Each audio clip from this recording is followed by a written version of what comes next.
አድዋ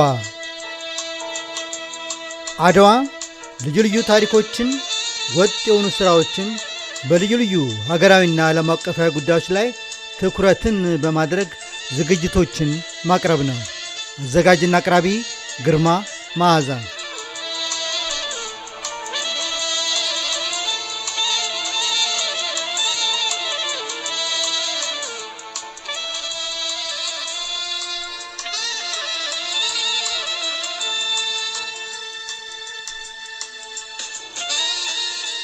በዛሬው ዝግጅቴ ይዤ የቀረብኩት በታሪካችን ውስጥ ታሪካቸው ጉልህ የሆነው በሚቀጥለው ሳምንት 180ኛ ዓመት የልደት በዓላቸውን የምናከብረው ብርሃን ዘኢትዮጵያ በሚል ቅጽል ስም ስለሚታወቁት እቴጌ ጣይቱ ብጡል የሕይወት ታሪክ ላይ የሚያተኩር መጠነኛ ዝግጅትን ማቅረብ ነው።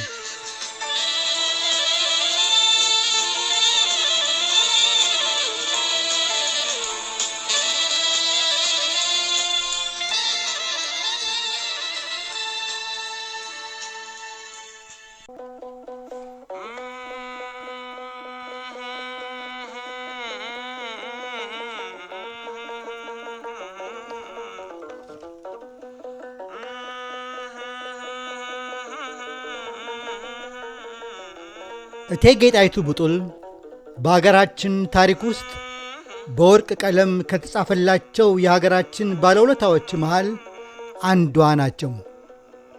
በዘመናቸው ሀገራችን ኢትዮጵያ ከቅኝ አገዛዝ አፋፍ ላይ ደርሳ በነበረበት ሰዓት በቆራጥነትና በአይበገሬነት በግንባር ተጋፍጠው ትውልድና ሀገር ከጠላት ከበባ ሰብረው በመውጣት ታሪካዊቷን ሰንደቅ ዓላማችንን ከፍ አድርገው ያውለበለቡ ምንጊዜም ታሪክ የማይረሳቸው ተግባርን ተወጥተዋል።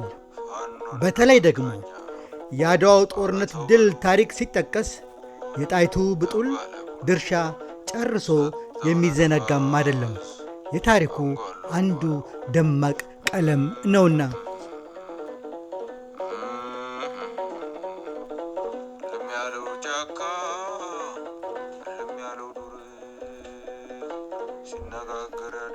በታሪክ ውስጥ እጅግ በአስደናቂ ንግግራቸው ዘውትር ሲጠቀስ የሚኖረው በአድዋው ጦርነት ዋዜማ እቴጌ ጣይቱ የተናገሩት አስደናቂ ንግግር ነበር። እቴጌ ጣይቱም ለመሆኑ ምንድን ነበር ያሉት?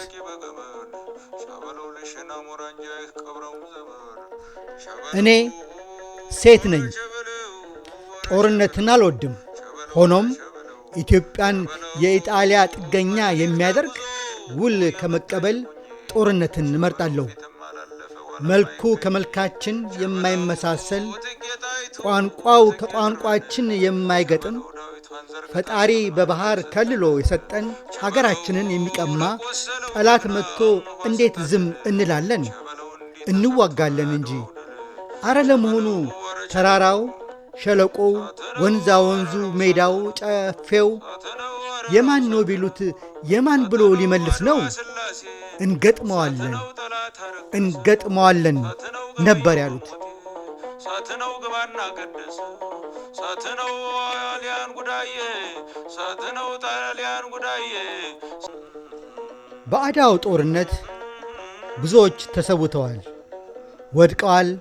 ሕይወታቸውን መተካያ ለሌላት ለውድ ሀገራቸው ቤዛ አድርገዋል። ታዋቂዋ የሙዚቃ ባለሙያ እጅጋየሁ ሽባባው ጂጂ በውብ ረቂቅ በሆነው ድምጿ የአድዋን ጀግኖች ገድል አዚማለች። በግጥሟም እንዲህ ብላ ነበር፣ ሰው ሊኖር ሰው ሞተ በማለት ዘክራዋለች።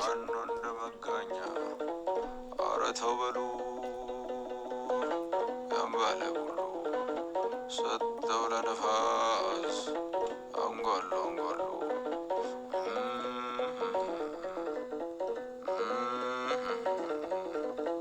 ለሚያለው ጫካ ለሚያለው ዱር ሲነጋገር ያድራል። እቴጌ ጣይቱ ልክ እንደ አጼ ቴዎድሮስና አጼ ምኒልክ የደራሲያንን የኪነ ጥበብ ሰዎችን ቀልብ የሚገዛ ታሪክ ባለቤት ናቸው። ታዋቂው ጸሐፊ ተውኔትና ባለቅኔ ሎሬት ጸጋዬ ገብረመድኅን ምኒልክ በተባለው ረጅም ቲያትር ውስጥ የእቴጌ ጣይቱን ትልቅ ስብዕና አሳይቷል። ደጃዝማች ግርማቸው ተክለሐዋርያትም አድዋ በሚለው የቲያትር ጽሑፋቸው ውስጥ ጣይቱን በጉልህ ቀለም ጽፈውታል። ፕሮፌሰር ኃይሌ ገሪማም አድዋ በተባለው ታሪካዊ ፊልማቸው ውስጥ የጣይቱን ብልጡን ታላቅ ስብዕና በሚገባ አሳይተዋል። ሌሎችም የኪነ ጥበብ ሰዎች በልዩ ልዩ ሥራዎቻቸው ውስጥ እቴጌ ጣይቱን ተገቢውን የታሪክ ስፍራቸውን አጉልተው አሳይተውላቸዋል። ከእነዚህም መሃል ታዋቂው የታሪክ ጸሐፊ ተክለጻዲቅ መኩሪያ፣ ጋዜጠኛ እና ደራሲ ጳውሎስ ኞኞ፣ ፕሮፌሰር ሪቻርድ ፓንክረስት እና ባለቤታቸው ወይዘሮ ሪታ ፓንክረስት በልዩ ልዩ ታሪካዊ ጽሑፎቻቸው ውስጥ የእቴጌን ጣይቱን አስተዋጽኦ በሚገባ አስቀምጠዋል። ከውጭ ሀገር ጸሐፊያንም የአድዋው ጦርነት የድል ታሪክና የእቴጌ ጣይቱን አስተዋጽኦ በጽሑፎቻቸው ውስጥም ገልጸዋል። የዓለም የፊልም ታሪክ በመጻፍ የምትታወቀው ክሪስ ፕሩቲንም ጣይቱ ብጡል በሚመለከት ጽፋለች። ይህ ሁሉ የታሪክ ብዕሮች የወረደላቸው አዲስ አበባን የቆረቆሯት የአድዋው ድል መሪ ተዋናይ እቴጌ ጣይቱ ብጡል ብርሃን ዘኢትዮጵያ ማን ናቸው?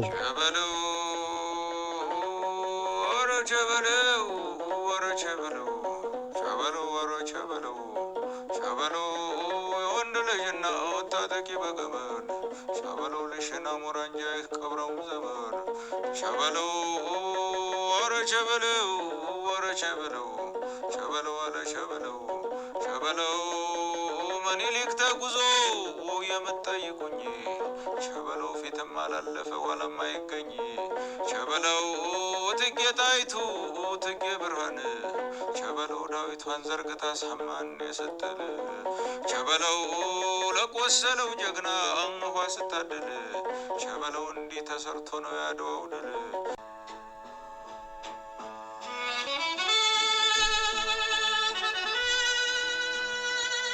እቴጌ ጣይቱ ነሐሴ 12 ቀን 1832 ዓ.ም ጎንደር ደብረ ታቦር ከተማ ተወለዱ።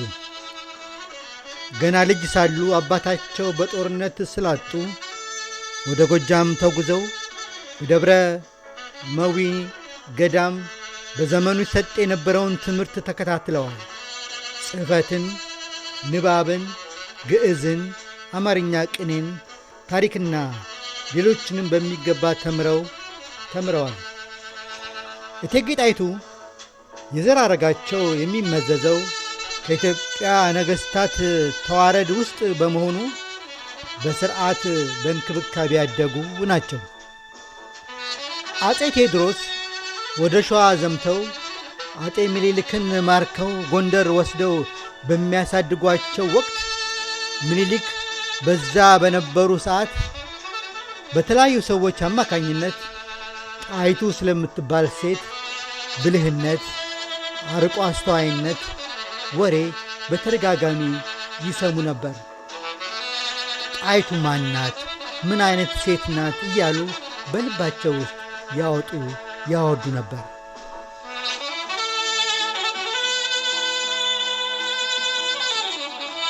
በዛን ዘመን ጣይቱ የምትባል ብልህ ሴት ትወለዳለች እየተባለ የሚነገር ትንግርት ጸሐፊዎች ይገልጹት ነበር። ጣይቱ ከብልህነቷ የተነሳ ኢትዮጵያን ትመራለች እየተባለ ለረጅም ዘመናት ሲነገር ቆይቷል። ብላቴን ጌታ ሕሩይ ወልደ ሥላሴ ጣይቱ የምትባል ሴት የኢትዮጵያን መንግሥት ታላቅ ይሆናል እየተባለ ሲነገር ይኖር ነበር እና ከአፄ ምኒልክ አስቀድሞ የነበሩ አንዳንድ ነገሥታት ስሟ ጣይቱ የምትባል ሴት እየፈለጉ ማግባት ጀምረው ነበር። ይሁን እንጂ አልተሳካላቸውም። ዘመኑም በደረሰ ጊዜ ግን አጼ ምኒልክ እቴጌን ጣይቱን አገቡ። እቴጌ ጣይቱ የብሩህ አእምሮ ባለቤት በመሆናቸው በመንግሥት ሥራ ሁሉ አጼ ምኒልክን በቅርብ ይረዱ ነበር። እንደ ንግርቱም ቃል ኢትዮጵያ በእቴጌ ጣይቱ ዘመን ታላቅ ሆነች በማለት ብላቴንጌታ ሕሩይ ወልደ ሥላሴ በ1915 ዓ ም ባሳተሙት የሕይወት ታሪክ በተሰኘው መጽሐፋቸው ውስጥ ጽፈውታል። የጣይቱ ብጡልን ታሪክ ዝና ጠንቅቀው ያወቁት አጼ ምኒልክ ሚያዝያ 25 ቀን 1875 ዓ ም በአንኮበር መድኃኔ ዓለም ቤተ ክርስቲያን ከእቴጌ ጣይቱ ብጡል ጋር በቁርባን ጋብቻቸውን ፈጸሙ። ከጥቂት ዓመታት ቆይታም በኋላ በወርሃ ጥቅምት 27 ቀን 1882 ዓ ም ጣይቱ ብጡል እቴጌ የሚለውን ስያሜ መጠሪያቸው ሆነ። ደራሲው ፕሮፌሰር ነጋድራስ አፈወርቅ ገብረ ኢየሱስ ዳግማዊ አጼ ምኒልክ በተሰኘው መጽሐፋቸው ስለ ጣይቱ የሚከተለውን አስፍረው ይገኛል። የሸዋ ቤተ መንግሥት ዓለሙ የዚህን ቀን ተጀመረ። የሸዋ ቆሌ የሸዋ መንግሥት ከጣይቱ በኋላ ውቃቢ ገባው። ግርማና ውበት ተጫነው። ጥለው ከበደ። የእውነተኛ አዱኛ የእውነተኛው ደስታ ከጣይቱ ብጡል ጋር ገባ በማለት የወቅቱን ታሪካዊ መልክ በዚህ ሁኔታ ገልጸውታል። አጼ ምኒልክ ከቀድሞ ባለቤታቸው ከወይዘሮ ባፈና ጋር ፍቺ ፈጽመው ከጣይቱ ጋር ጋብቻን መመስረታቸው የሚያስቧቸውን ራዕዮች ሁሉ ለማሳካት ዕድል እንዳጋጠማቸው የተለያዩ ጸሐፊዎች በብዕሮቻቸው ጽፈውታል። በተለይ ኢትዮጵያን ወደ ሥልጣኔ የጉዞ አቅጣጫ ለማዘመን በተነሱበት ሰዓት የእቴጌ ጣይቱ ድጋፍና እገዛ ጥርጊያው እንዲመቻች አድርጎላቸዋል። ጣይቱ ያልተሳተፉበት ልማት አልነበረም። የስልኩ፣ የባቡሩ፣ የኤሌክትሪኩ፣ ፊልሙ፣ ውሃው፣ መንገዱ ወዘተ መገንባት መታወቅ ሲጀምር ጣይቱ የባለቤታቸውን የአጼ ምኒልክን ቀኝ እጅ ሆኖ ነበር። እቴጌ ዛሬ የአፍሪካ መዲና ተብላ የምትጠራውን አዲስ አበባን መስርተዋታል።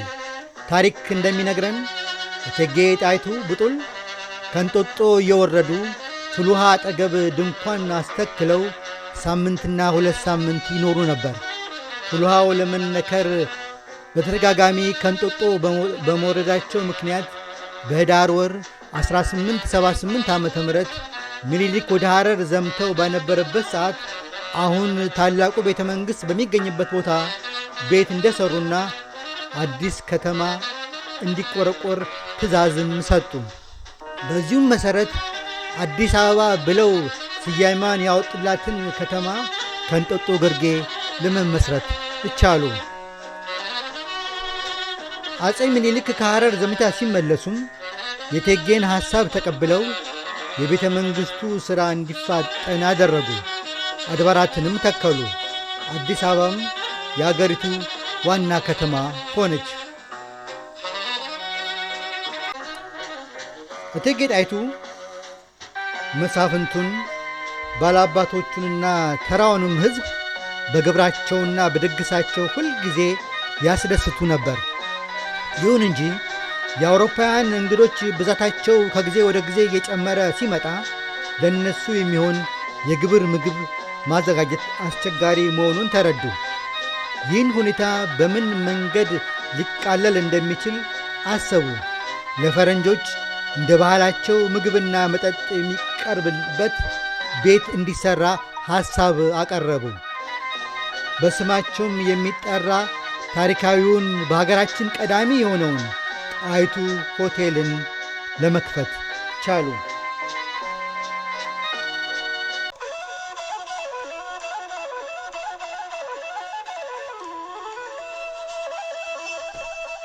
እቴጌ ጣይቱ በታሪክ ውስጥ ሕያው አድርጎ በየትኛውም ዘመን እንዲጠሩ ካደረጋቸው መካከል የጥቁር ሕዝቦች አበሳ የነበረውን የቅኝ አገዛዝ እምቢኝ አሻፈረኝ ብለው ጦርነትን ገጥመው በድል የተወጡት ታሪክ ነው። የጣሊያን አጭበርባሪነት ኢትዮጵያን አሳስተው ውጫሌ ላይ የተደረገውን የሁለቱን ሀገሮች ውል ለቅኝ ግዛት መያዣ ስውር ሴራ አድርገው ነበር። ይህንንም የጣሊያን ድብቅ ሴራ ከተረዱት በኋላ እቴጌ ጣይቱ በልበ ሙሉነት ከኢጣሊያ መንግሥት ጋር ጦርነት ለመቅጠም ወኔያቸውን ሰብስበው ብድግ አሉ። የኢጣሊያኑ ዲፕሎማት አንቶኔሊ ጣይቱ እንዲህ አሉት፣ ያንተ ፍላጎት ኢትዮጵያ በሌላ መንግሥት ፊት የጣሊያን ጥገኛ መሆኗን ለማሳወቅ ነው። ነገር ግን ይህን የመሰለ የምኞት ሐሳብ አይሞከርም። እኔ ራሴ ሴት ነኝ፣ ጦርነትን አልፈልግም። ነገር ግን ይህን ውል ብሎ ከመቀበል ጦርነትን እመርጣለሁ። በሀገራቸው ሉዓላዊነት ላይ ምንም አይነት ድርድር እንደማያደርጉ እልህ በሚተናነቀው ንግግራቸው አሳወቁት።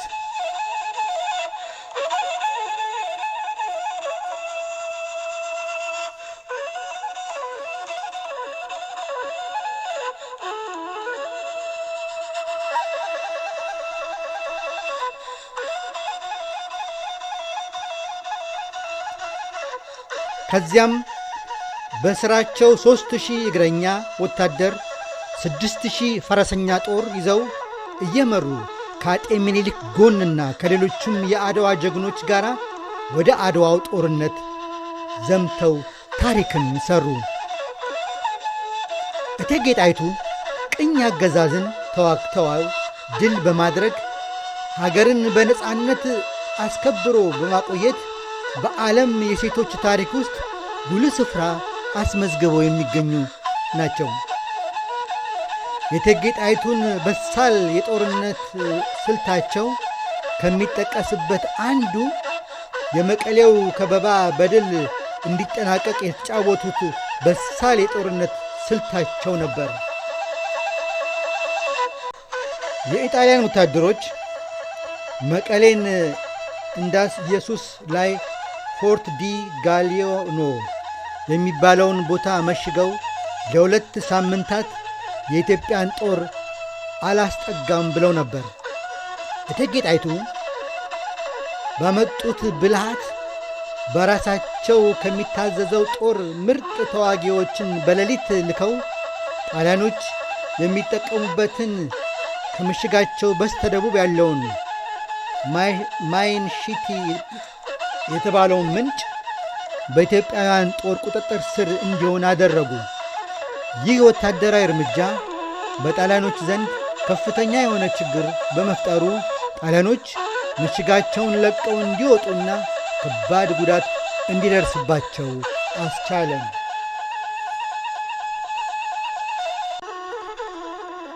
በዋናው የአድዋ ጦርነት ቀን እቴጌ ጣይቱ የሚመሩት ጦር በውጊያ ላይ ከመሳተፍ ባሻገር የሚቆጣጠራቸው የሥራ ቤት ሴቶች በማቅረብ ቁስለኛ በማንሳት በማከም ውሃ በማቅረብ ሰራዊቱን በማበረታታት ሞራሉን በመስጠት በጀግንነት እንዲዋጋ ያደረጉት ጀግና ሴት ናቸው። እቴጌ ጣይቱ በዘመናቸው እጅግ ገናና ተጽዕኖ ፈጣሪ ሴትም ነበሩ። በእስራኤል ውስጥ በተለይም በኢየሩሳሌም ውስጥ ያለውን የዴር ሱልጣን ገዳም በመርዳትና የኢትዮጵያ መሆኑን አስረግጠው ያስመሰከሩ ሃይማኖተኛ እና ፖለቲከኛም ነበሩ ማለት ይቻላል። ሀገራቸው ኢትዮጵያ በጦርነቱም በስልጣኔውም በፖለቲካውም በመንፈሳዊም ጎራ ጠንካራ እንድትሆን ብዙ ጥረዋል፣ ብዙ ተሳትፎ አድርገዋል።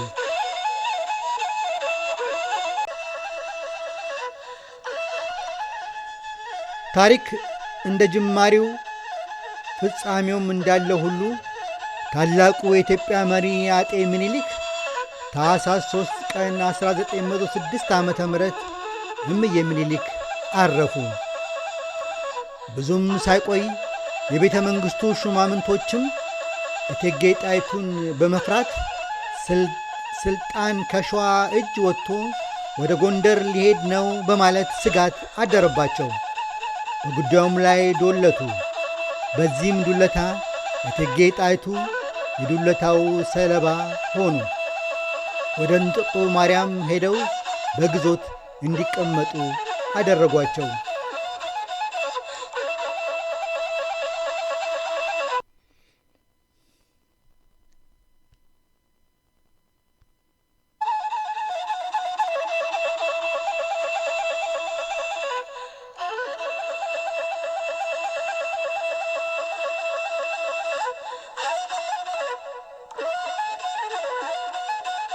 እቴጌም በጣሙኑ አዘኑ። ያም ይሁን ይህ እቴጌ ጣይቱ የደረሰባቸውን ፈተና በትዕግሥት ተቀብለው ጥቂት ጊዜያት እፎይ ካሉ በኋላ ከአፄ ምኒልክ ጎን ሆነው የኢትዮጵያን አንድነትና ጥንካሬ ለማረጋገጥ ሲታገሉ ያሳለፉትን ያን ዘመንን አንድ ቀን ትዝ ስላላቸው ከሰገነቱ ላይ ብቅ ብለው በስሜት ውስጥ ሆነው ያ ቤት የትኛው ነው ብለው ሲጠይቁ ከደንገጡሮቻቸው አንዷ የእመቤቴ እልፍኝ ግምጃ ቤት ነበር አለቻቸው። እሳቸውም እንደገና ትክዝ ካሉ በኋላ ቀበል በማድረግ ነበር ለካስ እንዲህ ኖሯል፣ ቅርብ ኖሯል አሉ። በሐዘን ስሜት ውስጥ እንዳሉ ከሐዘናቸው ሳይወጡ አፍሪካዊቷ ጀግና ከሚወዷት አገራቸው ከሚወዱት ሕዝባቸው ሰኞ የካቲት 4 ቀን 1910 ዓመተ ምህረት በመንፈቀ ሌሊት ከዚህ ዓለም በሞት ተለዩ።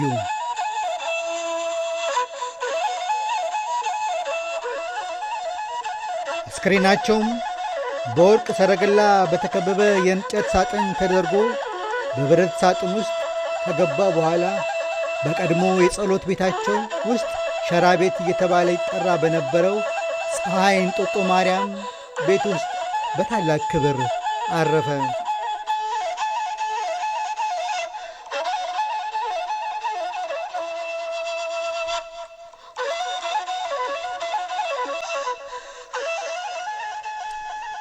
እቴጌ ጣይቱ ከመሞታቸው አስቀድሞ ለንግሥት ዘውዲቱ ልጄ ማሚቴ ሆይ አደራዬን ሰጥቼሻለሁ በማለት መናዘዛቸው በታሪክ ይታወቃል። በዚሁ መሠረት ንግሥት ዘውዲቱ በታኅሳስ 1920 ዓመተ ምህረት የአፄ ምኒልክን አጽም ከቤተ መንግሥት አስወጥተው ለማረፊያ በታነጸው በታዕካ ነገሥት በዓታ ቤተ ክርስቲያን የእቴጌንን ጣይቱ አጽም ከእንጦጦ አስመጥተው ከአፄ ምኒልክ አጽም ጋር እንዲቀበሩ አደረጉ።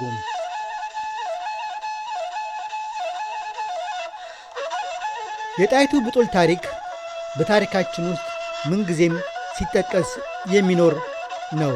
የታወቀው ጸሐፊ ተውኔት ባለቅኔው ጸጋዬ ገብረ መድኅን በጻፈው ዜማና ግጥሙ ጣይቱን እንዲህ በማለት ገልጾት ይገኛል።